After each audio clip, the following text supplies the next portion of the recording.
Guys, welcome to season 2 of the Brit Asia podcast. It's actually been a long time since, we brought the podcast back, and it's only right, we keep it going. Last time, obviously, we had like Chet Sandu, you had, Apache Indian, Bless the Studios, but now, unfortunately, I'm by myself. But we're still keeping the show going on, and we're still doing what we're going to do, man. But I'm joined by a brand new UK singer, and that's something that you don't often hear much.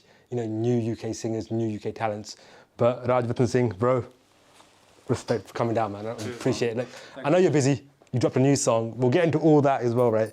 But new song, man, as a new British Asian artist, how does it feel? Well, it feels fresh, but also I'm quite thankful of the kind of response that people have been giving to my music recently. So that's played a big part. That's boosted me to carry on with my music journey now. So yeah, whip and drip. We'll talk about the music and a lot more, but I just want to kind of go straight into it. I'm going to go straight into it, man, because there's no point kind of beating around the bush and asking you, where the journey started, etc. We'll get to that in a minute, but British Asian artists, right, there's not a lot of you. Some come, some go. There's some that try it and don't work, etc., right? But why is it so hard for British Asian artists? And when I say artists, I mean singers more. Because producers, you've got a lot of kind of producers coming through the ranks, the new youth, etc. But for singers, why is it so hard to sustain a career as a singer? What is it that's stopping them? Because some people be like, channels don't support them, radio stations don't support them, etc., etc. But for you coming into the scene, it's a big risk and a big gamble, right? What is it? I mean, the way I see it is, I'm glad you mentioned the fact that there's a lot of music producers, not singers. Yeah, that's right. As in, I think there was an era where there was a lot of singers coming from UK scene as well, but I think maybe they've not been able to keep up with the trend, and now the youngsters, they're more drawn towards music which is coming from outside the UK. Hence why they're not really experimenting, or they think the fact that the only way you can make music if I was in Canada. The only way I can make music with someone is if I was in Punjab. So I don't think they are getting to explore or see or really be able to be in contact with people that they can actually work with within the UK and make homegrown music within the UK itself. So I think that's the reason why probably. Saying that though, there are a lot of upcoming artists. You have Prince, you have Rafs. These new generation of British Asian youngsters that are coming through. You've got Jazz Olak, you've got Harman, you've got these boys that are coming through with solid vocals. And I think that's played a part, even for myself, motivated me to kind of bring my like for music through singing. Do you think the industry is going to support you in your journey, or do you think it's a case of it's a case of hold on, man, there's a new guy who's entered the game, let's be wary of him? Because it happens, right? Do Punjabis always support each other? I'll be straight, no, they don't. It's always a case of I've got to be one better than you. And Apache Indian always said it was if we kind of stuck together and boost each other up, we'd get up a lot higher. Is that something that's always in the back of your mind, that as a new player into the game, am I going to be welcomed, or do you focus on yourself? Regardless of what people say, regardless of whatever, you'll say hello, hi to everyone and just keep moving forward. Yeah, I think that's the best way. I think when you set expectations upon someone or somebody, in most cases, you end up being disappointed. I think as long as you rely on yourself and focus on yourselves, I think that's a lot better thing to do. Having said that though, so far, whatever I have put out in terms of my music, people have been very, very appreciative of it, very supportive of it. Jede karde, obviously, tonu pata lagda. Jede nahi karde, it doesn't really affect, because if they're not doing it, that's fine. As in, I wouldn't. That's the thing.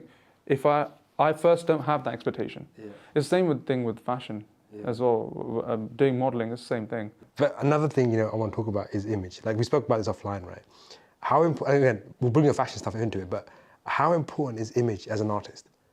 And the reason I say this is, for those obviously that just tuning in and stuff, we spoke offline, there's an artist obviously got in touch with a channel, amazing voice, video was top end, but he even said it himself, he said, the reason that I'm not going to get that much coverage is because of the way I look. This is a simple guy, hasn't got a fade or anything, wears simple clothes, but his voice is absolutely amazing, right? But how important is image? This isn't an artist saying that. He goes, I'm probably just going to remain at a certain level unless I get picked up by, these big boys, etc. But image is very, very important. This is an artist saying this. How important is image? I mean, like, Because talent is one thing, right? Yeah. Talent's always going to shine. Definitely. But does image support talent? Yeah. Does it go hand in hand now? Or are we that kind of more kind of aware visually and visually respond more? Because back in the day, right, when these bands used to drop stuff, it was literally a CD cover. You listen to the song. If it was a good song, cool, you bought Yeah, it. you vibe with it, yeah. Now, is it a different ballgame of visually, it's got to be attractive as well? Yeah, because if you look at the kind of society we've become, where our attention span is very small. Yeah. That's why even like if you see what's used in terms of social media apps, it's like apps like Instagram and these kind of apps are used more because, and if you look at the duration of videos and what you can put out there is quite small. It doesn't stay for long, like 2-minute reel, minute reel. People are posting just picture itself. Yeah, it's going. The reason why I'm speaking about this is because you put the best of yourself out there. No one really knows what goes on day to day in your life. And in the same way, like when it comes to speaking about image and how people attach that to you as an artist as well, I think people want to see just that one type of image of you consistently. Yeah. If you can't get that, then you won't be supported. Yeah. And it is a sad reality. It's actually a sad reality. There's so many singers, talented singers out there, talented vocalists out there. I mean, look how many years it took to actually recognize who Master Rakesh was. Sudesh Kumari as well? Yeah, absolutely, Sudesh Kumari as well. So to actually know who the face of that famous song Kangana is, it took such a long time. Yeah. Because at that time, people used to just listen to music. Yeah. People used to just vibe with the talent. Because Master Salim did all good at that. No one knew who Master Salim was. Absolutely. It was Punjabi MC Master Salim. But in that video, there's no singer. Yeah. It's just like a pretty boy who's doing his thing. And even as growing up, I always thought that was Master Salim. But then there was that kind of transition where suddenly the singers started taking the forefront of videos. But even kind of on the modeling side of things, right? So you caught my eye as a model. Becoming a model, again, I'm not even talking about British Punjabi now, I'm talking about British Asian as a British Sikh, because I think that differentiation needs to be made. You broke barriers, and you have broken barriers. You've broken barriers. There's a lot of new kind of sayings, young Singhs who are breaking barriers in terms of modelling, doing stuff in Burberry, like Sahib Singh, etc.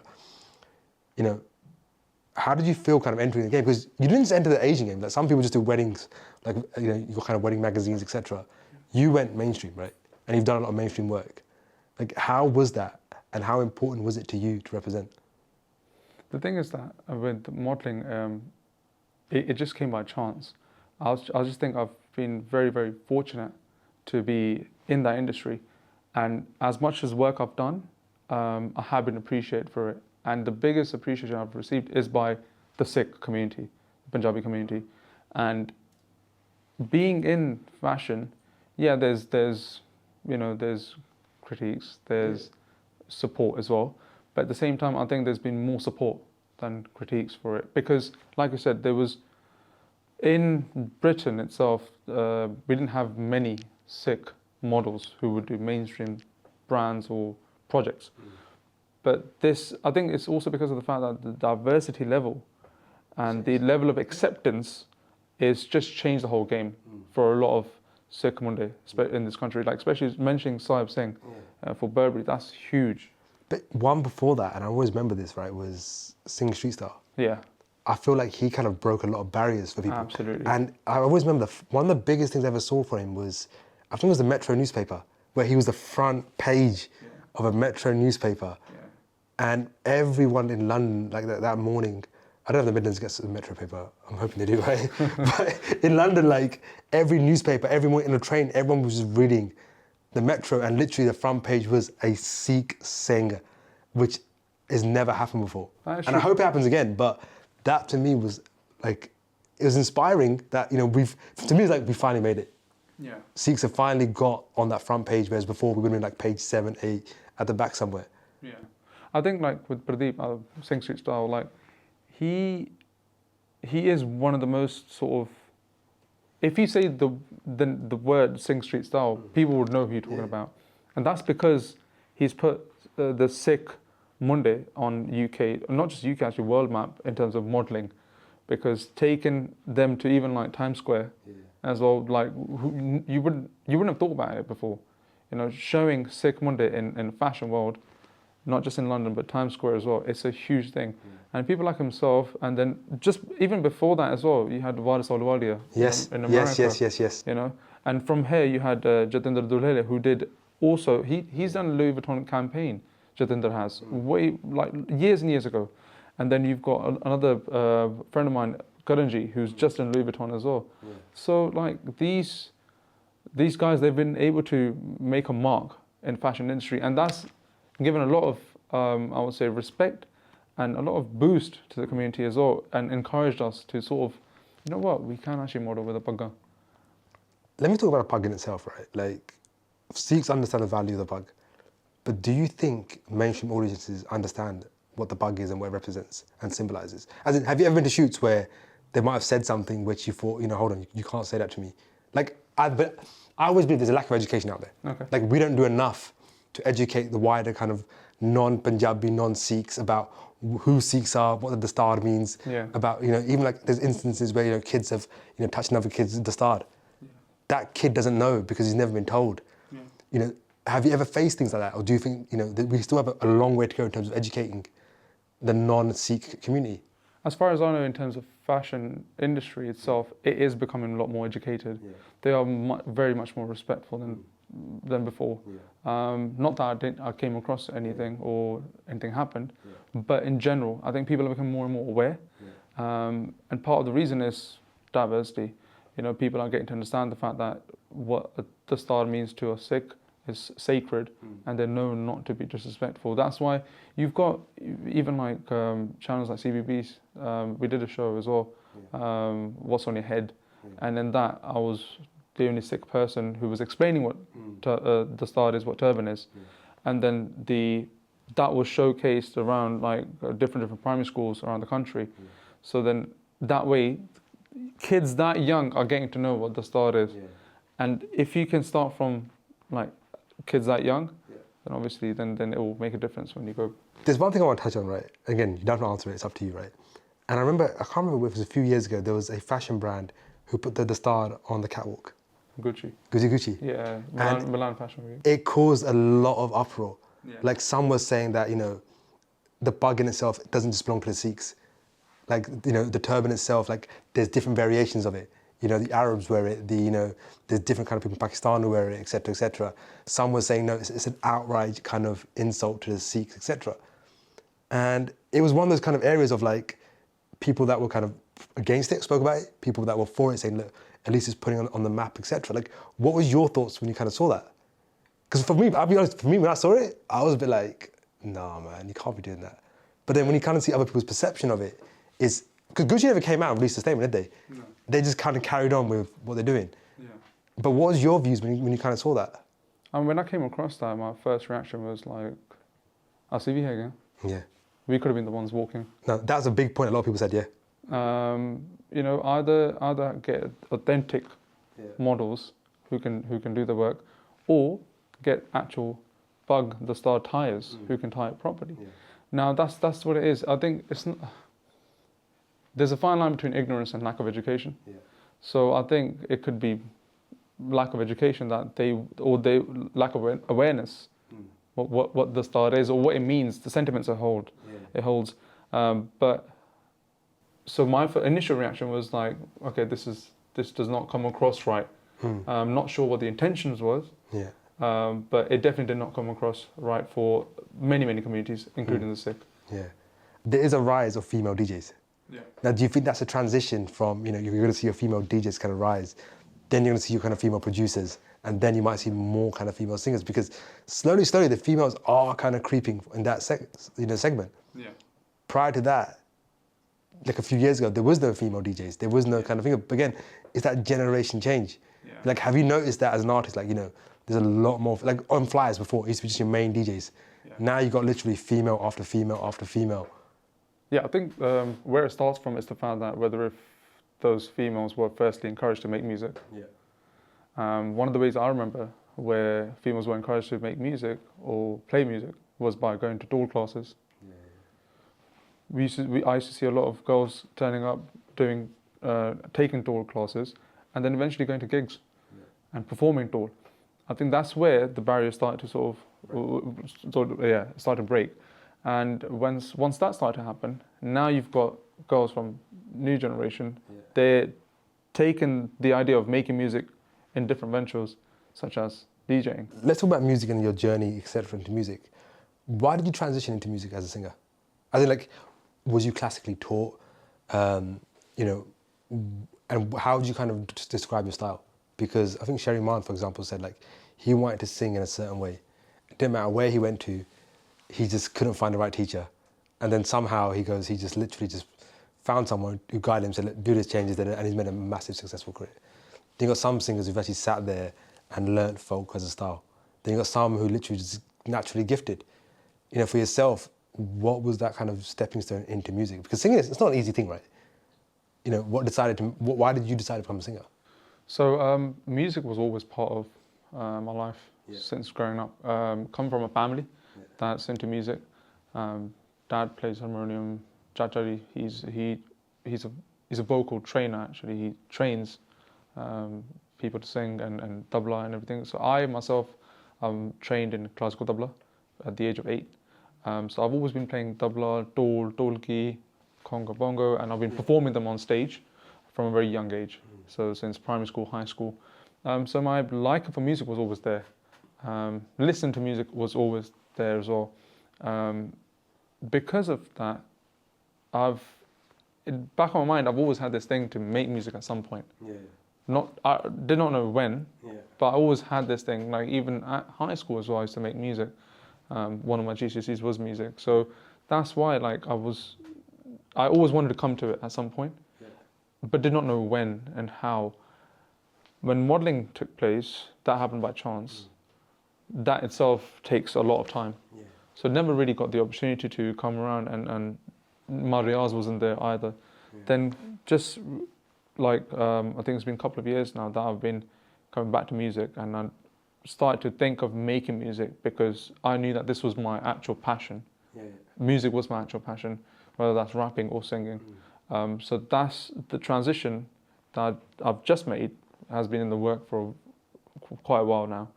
I've always wanted to do it. So that's why I thought this is the opportunity, because through modelling, I would say like, you know, I have achieved somewhat reach within the community. So along with that, I should be able to showcase what else I'm able to do. While you're talking, right, a thought came to my head, and I remember someone saying this to me, and it was like, how important is pronunciation? And the reason I say this is because a lot of people think singing is being able to kind of have a rhythm in your voice, etc. But singing in English is different to singing in Punjabi. Pronunciation, in my opinion, is very, very key. Because if you pronounce a word wrong, it's going to educate someone to pronounce the word wrong, and like, you know, especially youngsters, etc. How important is it to learn Punjabi and master pronunciation? Because I remember saying this, there's one artist who said, you know, when he first started, his Punjabi was all over the place. He became very, very successful, but he goes, his Punjabi was all over the place. And he goes, even now, he goes, not now, but about 10 years ago, he goes, and he still goes, has private Punjabi lessons to get his words bang on. How important is that? And do you think that's what stops a lot of British Asians coming and singing Punjabi music? Because it's that fear of being criticised. It's a case of, you know, and I've seen on TikTok a lot where like some kids try to say things in Punjabi and straight away they're just destroyed. Do you know what I mean? And it's one of those things like, at least they're trying.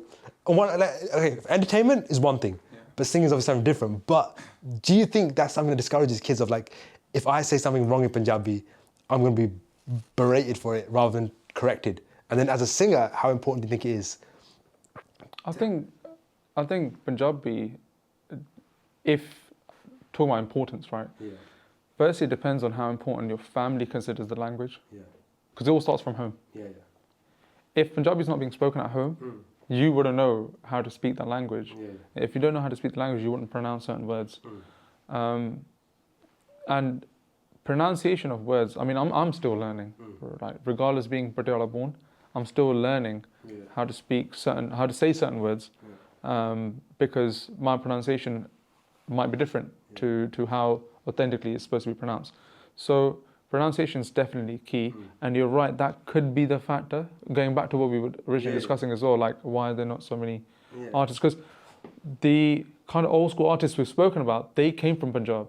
or they grew up in a household where there was a lot of Punjabi being spoken, so their Punjabi was cleared as well.